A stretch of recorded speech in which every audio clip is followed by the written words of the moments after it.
Agjencia për Informim e Privatësi ka arritur që për herë të parë, pas antarësimit të saj në konferencën vjetore të komisionarëve të mbrojtjes së të dhënave personale në nivel evropian, të marrë përsipër organizimin e workshopit apo punëtorisë për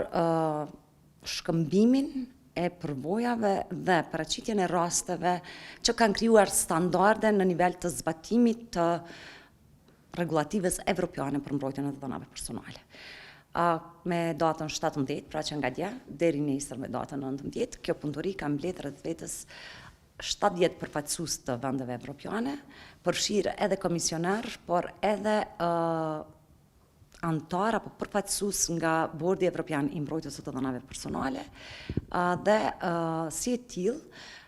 ka për qëllim trajtimin e temave të cilat janë shqetësuese sot për gjitha shoqëritë dhe ndikimin e inteligjencës artificiale, e cila çdo herë më shumë po bëhet më problematike, qoftë nëse e shohim për nga aspekti i mbrojtjes së të dhënave dhe privatësisë së individit, apo edhe nga aspekti i rritjes ekonomike dhe ndikimit që mund të ketë në industri.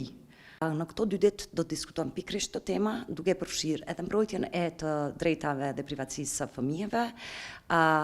vendosjen dhe përdorimin e kamerave smart apo të mençura, biometrinë që po ashtu është një prej si me thënë atyre parimeve që ligji parashë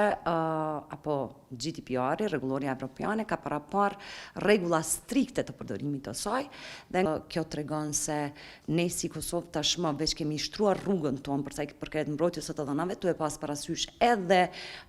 ligjet dhe kornizën e ligjore që e kemi kompletuar tashmë me gjitha këto standarde që kërkohen, të shtrojmë rrugën Kosovës drejt antarësimit saj në Bashkimin Evropian.